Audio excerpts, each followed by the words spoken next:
Okay, so this is my first video regarding my little bowling blog that I'm trying to put together to try to help out some of the maybe lower average league bowlers for whatever it may be, higher scores, better average. Um, maybe the love of the game is there, but the scores aren't producing. Um, and hopefully I can help bring some of that to light through my videos and my personal experiences over the last, say, 28 years of bowling. My name is Steve Martinez, and I am from Homer. And I would like to share my life experiences with you with bowling. So basically, I got started when I was around 5 or 6. I lived in Homer in town, and a guy across the street by the name of Walt got me started. Took me bowling one day. Said they had some openings on a kids league, and said, "Hey, I'll pay for it if you want to do it on Saturday mornings." So I started there. Basically, he bowled on a league Monday, Wednesday, and Friday, and some Sunday afternoon leagues, and I would go out before he would start league, and I would bowl 3 to 4 games Monday, Wednesday, Fridays, and Sundays. Um, Basically honing my skills, having fun at first, and then he started to light the fire underneath my butt a little bit to pick up the pace and get better and see where it took me. So basically, up until the time I was 18, until I could transition into some kids leagues, or adult leagues, rather, because I did play sports in high school. So basically, there's a cap on what you can win as the Michigan High School Athletic Association.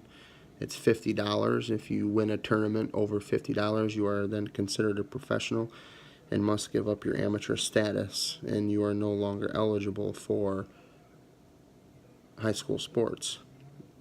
So basically, any money that I won went into a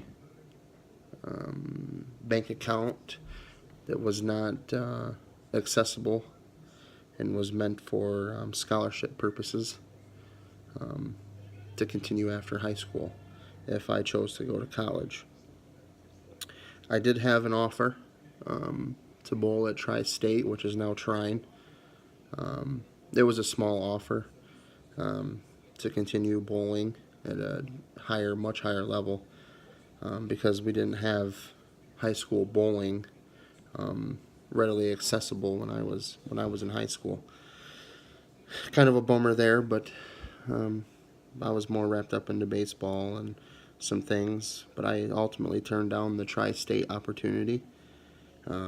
Basically, I lived with my grandmother, and she was 80 or so when I graduated, and I felt that she gave me life when I was a youngster, and didn't give up on me. So in her last years on earth, I didn't want to walk out on her and go away to college, even though it was basically my passion of bowling. So I stayed and transitioned to men's leagues. Started bowling some tournaments here and there to 2007.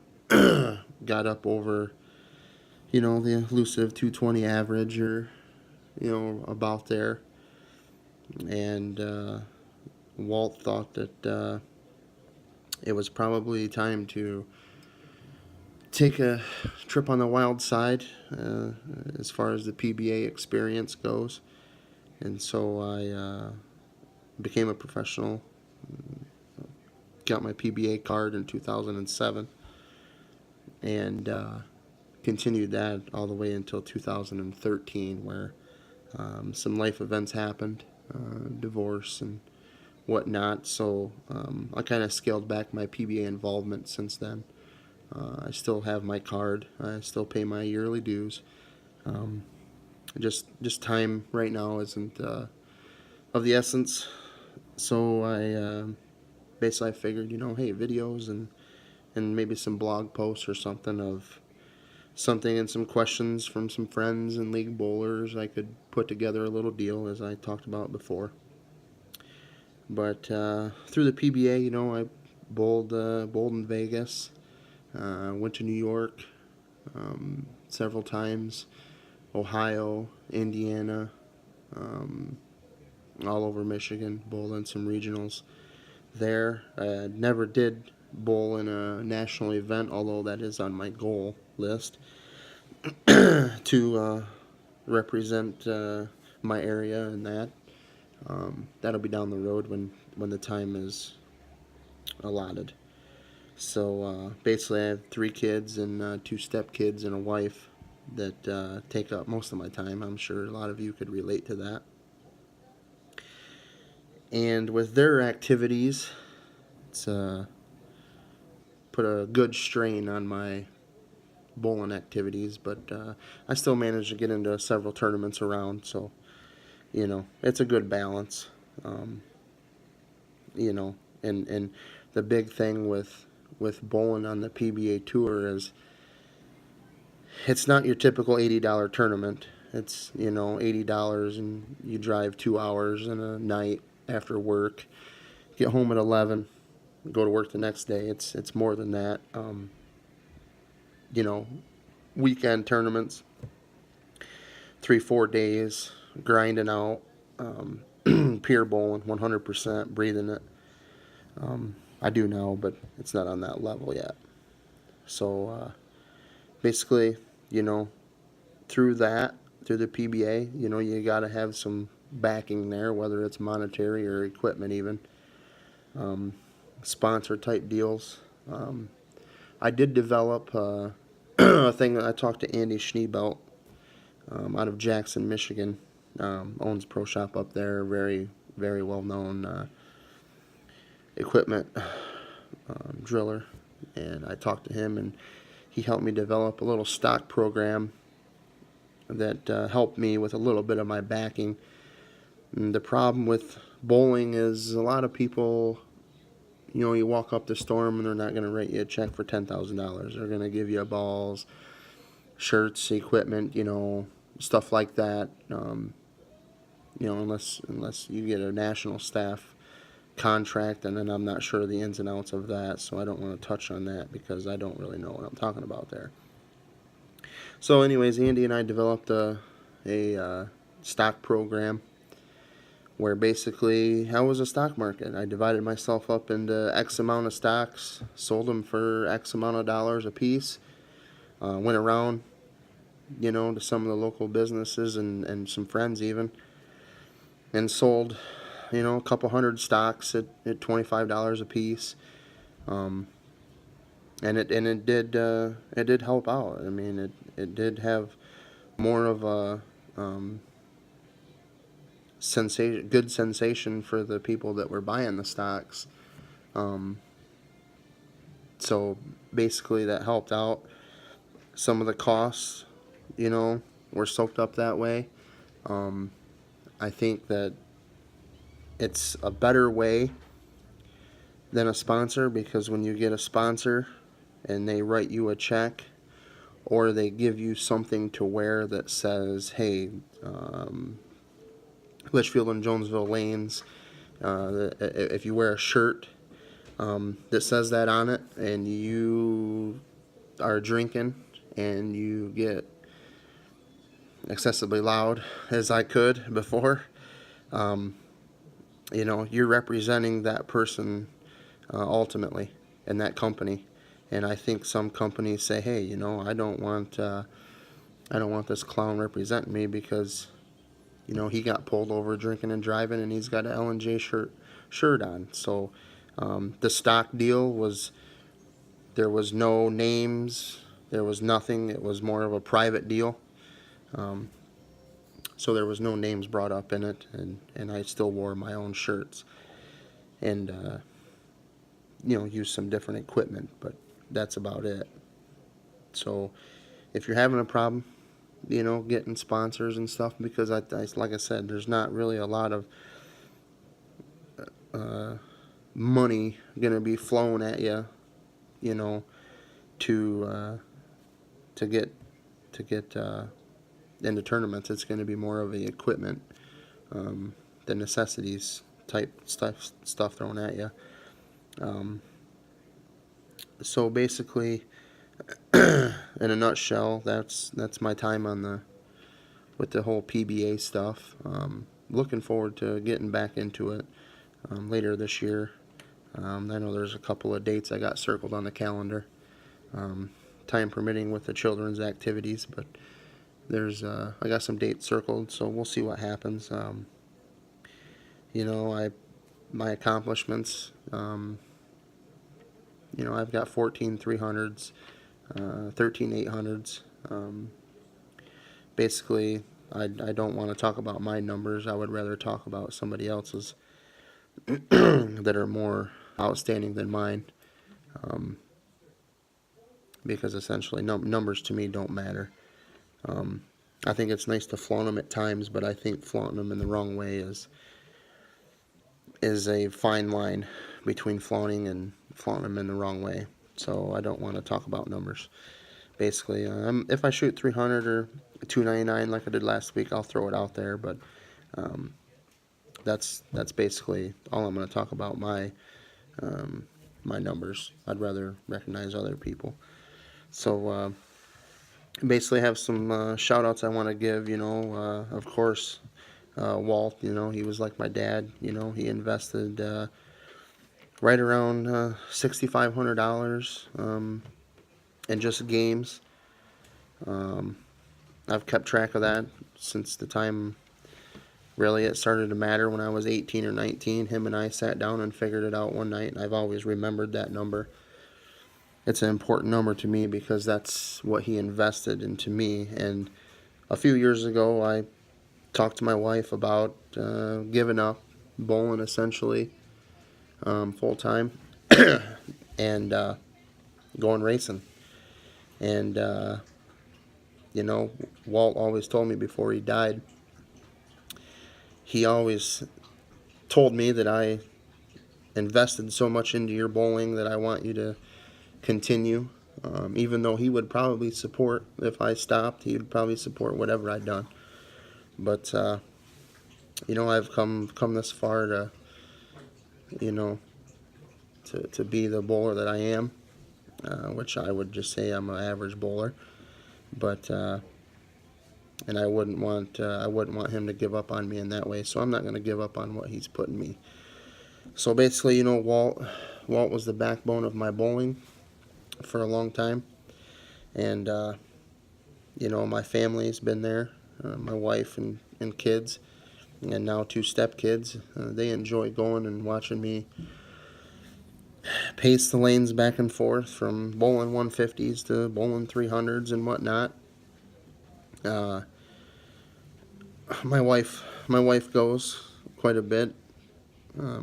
Sometimes I think she gets a little antsy at the long seasons, but I can't thank her enough, and my children, for really being the backbone now, since Walt is gone and gone to a higher power.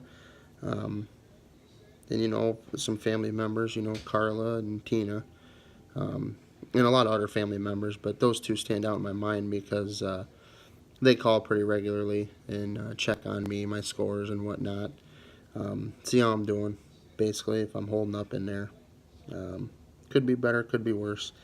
Some really good friends. Brian Scheidler, he took over my mentor, basically, when Walt started to get sick, and his health started ailing and he wasn't able to be there all the time. Brian was my go-to guy. Text, phone calls, messages on Facebook. He really opened my eyes to a lot of different areas on the lane to play.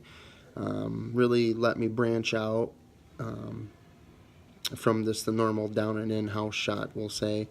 Um, he really opened my eyes to a lot of different shots on the lanes. Um, Andy Schneebelt, Bob, and Joe Hutchings. These guys have been my go-to guys for the equipment, and along with Brian Schuyler too. But between Andy and Bob and Joe, I think that's where I've spent a majority of my money, between them guys and their houses, Airport Lanes and Marshall Lanes. I know that Bob and Joe, when I was on second shift, they would give me a deal. Hey, come over and bowl 9-10 games. They would give me a monetary break on the games that I bowled because I showed up there a lot of times. But it's guys like that really keep me going. And really, they invested a lot of time, into helping some of the more in-depth stuff with launch angles and stuff like this, and ball layouts and whatnot, and hey, try this or try that, or hey, that didn't work, how'd that feel, yada yada yada. Another big family is the Molinaro family.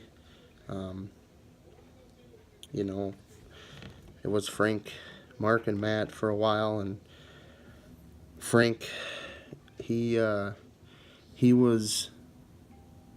by far the best proprietor I have ever met in my life. And I've bowled in several bowling centers, a couple hundred, and he is the best guy that I've ever met for a proprietor. He cares about every bowler and every dollar spent.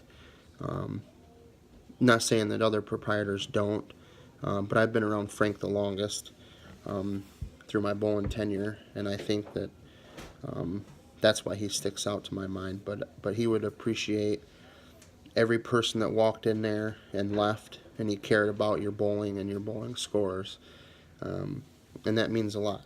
He wanted the bowlers to be happy, and his boys, Mark and Matt, two different people. Mark is business, and Matt is sometimes a nutcase. Mark is, we talk business, and we talk life too. We talk politics a lot, but them two guys now, since Frank has passed on, Mark and Matt have really filled that void for me that their dad left when he left. Not that there was a void, but them two guys really they really handled it well, and they run the center very well. So if you get a chance to swing down and talk to them cats down there at L&J Lanes, make sure you do, because you won't be disappointed. I tell you, it's them guys are something else. And that's what you hear. You see on Facebook and all these other social media sites of how big family is, and in the racing community, for instance, the racing family is astonishing. The support that people have. Just a few weeks ago, we lost a guy at Butler, and the support was just outpouring, and it was so emotional to be a part of that. And bowling's the same way. I've met friends. I've got lifelong friends in bowling that I love them to death and would do anything for them. And Matt and Mark are the reason for that, basically. And those guys are family. They'll do anything for anybody at any time, and they really enjoy everybody's company. Dan Boyd, Dave Lucas, and Mark Weller, Jim Hartman. Them are some of the guys that the older guys, they seen me cut my teeth. at the bowling alley. Um, they, from helping me out to talking to them with life lessons, and they all bowled with Walt, and they cared a lot about Walt, and they essentially have turned that care over to me, and I couldn't really repay them if I tried. You can't put a monetary value on something like that. Um, like I said, these are some of the friendships that I've developed over the course of bowling, 28 years, we'll say. Another one, Jason Manville. I started bowling with him. Actually, managed his basketball team when he was a senior in high school, and I was 5th or 6th grade. I can't remember. And then started bowling with him, I don't know, 10 years ago, we'll say. Bowled with him for a couple years, and then I stopped bowling on Monday nights, and he got madder and horned at me, and now I'm back to bowling on Wednesday nights. He's on another team, unfortunately, but fortunately, no. Last week, a couple weeks ago, I think it was, I was struggling, and he come up to me and said, hey, what would Walt say, and even though I struggled the whole night, that brought some light to the whole deal, and kind of eased my mind about some things. So them guys, can't thank them enough. They pushed me to where I'm at and to get better, with no setbacks at all. And even if there is a setback, they're there to catch me. There's a lot of other people that I've helped, or tried to help anyways, and met along the way. Brian Nyson, Chris Ball. Them guys are the necessary evils that you have on your team. The evil part is we probably drink too much. But the brotherhood and the camaraderie of all them guys, I wouldn't change it for the world. Them guys are like brothers and dads to me, and I would do anything for them. So basically, that is, in a nutshell, myself and my bowling career up to this point. Through this, I hope to help, maybe some of the lower average guys go to the next level, and maybe have somebody at my level look outside the box maybe a little bit. Maybe I'll do this weekly, bi-weekly, who knows. Basically just by demand, and if I feel like talking and my wife doesn't want to hear me, or if I want to complain to the kids and they don't want to hear me, I'll probably complain to my phone, because they say I spend way too much time on my phone. So you guys may be on the receiving end of that, being on my phone too much. So hopefully we can develop something here, and look forward to the future and helping everybody. And if I can help one person, which I know I already have, probably help several. But one name comes to mind is Tim Stout. He's blowing my phone up all the time, wanting tips and stuff, and scores and all this. So I can't get enough of it. I enjoy it as long as I give back. And that's what Walt would want me to do. So the next episode be in a couple days.